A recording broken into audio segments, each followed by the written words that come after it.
ஆண்டவரும் இரட்சகருமாய் இருக்கிற இயேசு கிறிஸ்துவின் நாமத்தில் உங்களுக்கு அன்பின் வாழ்த்துக்கள். பிரியமானவர்களே, இந்த காலை நேரத்தில் நீங்கள் எல்லாம் சந்தோஷமா இருக்கிறீர்கள் என்று நான் விசுவாசிக்கிறேன். கர்த்தர் நல்லவர். அவர் ஒவ்வொரு நாளும் நம்மை அதிசயமாய் நடத்தி வருகிற தேவன். ஆம் தேவனுடைய பிள்ளைகளே, தேவன் நம்மை நேசிக்கிறார். அவர் நம்மை எவ்வளவு நேசிக்கிறார் அது யாராலும் விவரிக்க முடியாது. அப்படியாப்பட்ட அன்பை அவர் உங்கள் மேல் வைத்திருக்கிறார். இன்றைக்கு அநேக பேருக்கு ஒரு கவலை, என்னை யாருமே நேசிக்கல, என்னை யாருமே அன்பு கூறல என்று. தேவனுடைய பிள்ளைகளே, பயப்படாதீங்க. இந்த உலகத்துல யார் அதிகமான அன்பை உங்கள் மேல் வைப்பாரோ அதை காட்டிலும் 1000 மடங்கு அதிகமான அன்பு கர்த்தர் உங்கள் மேல் வைத்திருக்கிறார். அவர் நம்மை நேசிக்கிற தேவன், நம்மை அன்பு கூறுகிற தேவன்.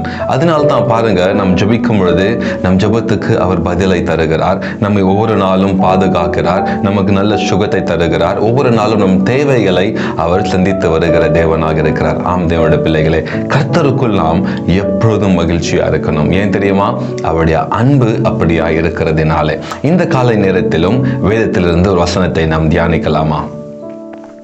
ரோமர் 8வது அதிகாரம் 32வது வசனம் இப்படியாய் எழுதப்பட்டிருக்கிறது.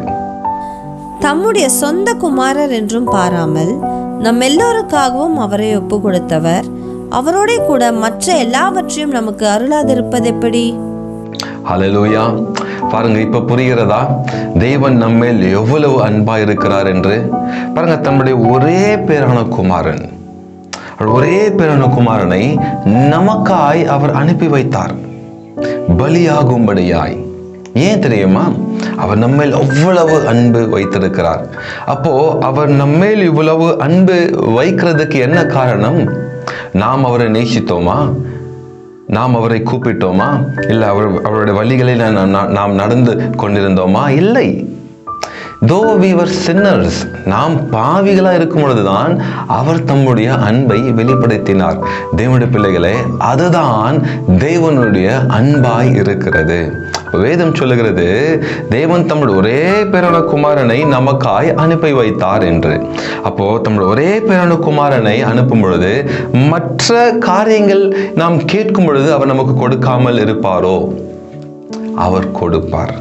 நீங்கள் கேட்கும் பொழுது அவர் உங்களுக்காய் கொடுப்பார். நீங்கள் ஜெபிக்கும் பொழுது உங்க ஜெபத்தை கர்த்தர் கேட்பார். தேவனுடைய பிள்ளைகளே, இந்த காலை நேரத்தில் நீங்க ஏதோ ஒரு தேவையோடு கூட இருக்கலாம், ஏதோ ஒரு எதிர்பார்ப்போடு கூட இருக்கலாம். உங்க தேவைகள் கர்த்தருடைய சமூகத்திலே சந்திக்கப்படும். உங்களுடைய எல்லா எதிர்பார்ப்புகள் கர்த்தருடைய சமூகத்திலே சந்திக்கப்படும். ஆம் தேவனுடைய பிள்ளைகளே, மனுஷனை தேடி ஒரு நாளும் நீங்க போகாதீங்க. மனுஷன் ஏமாற்றுவான், உங்களை இங்க அங்க அப்படி சொல்லி அலைய வைப்பான். ஆனால் கர்த்தரோ அப்படியாப்பட்ட தேவன் அல்ல. அவர் உங்க ஜெபத்தை கேட்கிறவர். ஹல்லேலூயா. நீங்க என்ன செய்யணும் அப்படின்னா, கர்த்தருடைய சமூகத்துல நீங்க மன்றாடணும். கர்த்தருடைய சமூகத்துல உங்களுடைய விண்ணப்பங்களை நீங்க சொல்லணும். அப்படியாய் நீங்க பேசும் பொழுது, அப்படியாய் நீங்க கேட்கும் பொழுது நிச்சயமாய் உங்களை நேசிக்கிற தேவன் ஒரு நாளும் உங்களை கைவிடாமல் உங்க தேவைகள் அனைத்தையும் அவர் சந்திப்பார். ஆம் தேவனுடைய பிள்ளைகளே, ஒரே பேரான குமாரனை அனுப்பின தேவன் இந்த காரியங்களை உங்களுக்கு செய்ய மாட்டாரா? நிச்சயமாய் செய்வார். உங்க ஜெபத்துக்கு அவர் பதிலை தருவார். நீங்க செய்ய வேண்டியதெல்லாம் கர்த்தரிடத்துல நீங்க கேட்கணும். உங்க விண்ணப்பங்களை கர்த்தரிடத்துல சொல்லணும்.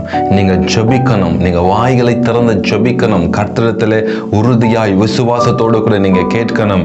அவருடைய சித்தத்தின்படி நீங்கள் கேட்பீர்கள் என்றால் நிச்சயமாகவே உங்க ஜெபத்துக்கு கர்த்தர் பதிலை தருவார். எல்லா சூழ்நிலையும் மாற்றுவார். கர்த்தர் ஒரு அற்புதத்தை செய்வார். நாம் ஜெபிக்கலாமா? அன்பின் தகப்பனே, இந்த காலை நேரத்துக்காக உம்மை நன்றியோடு கூட ஸ்தோத்திரிக்கிறோம். அப்பா தகப்பனே, எங்கள் ஜெபத்தை கேட்கிறவர், எங்கள் மேல் அதிகமான அன்பை வைத்திருக்கிறவர். இந்த காலை வேளையிலும் கூட அப்பா, பாரத்தோடு கூட ஜெபித்துக் கொண்டிருக்கிற பிள்ளைகள் மீது உங்களுடைய கரம் இறங்கி வரட்டும் ஆண்டவரே. அவர்களுடைய தேவைகள் என்னவென்று நீர் அறிந்திருக்கிற தேவனாய் இருக்கிறீர். அப்படியாய் தகப்பனே அப்பா, இந்த காலை நேரத்தில் அவருடைய ஜெபங்கள் கேட்கப்படணும். அப்பா, தேவைகள் சந்திக்கப்படணும். நீர் அற்புதங்களை செய்வீராக. நீர் அப்படியாய் செய்ய போவதுக்காக நன்றி அப்பா. எல்லா துதிகான மகிமை எல்லாவற்றையும் ஒருவரைக்கே நாங்கள் எடுக்கிறோம்.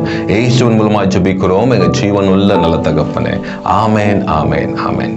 God bless you.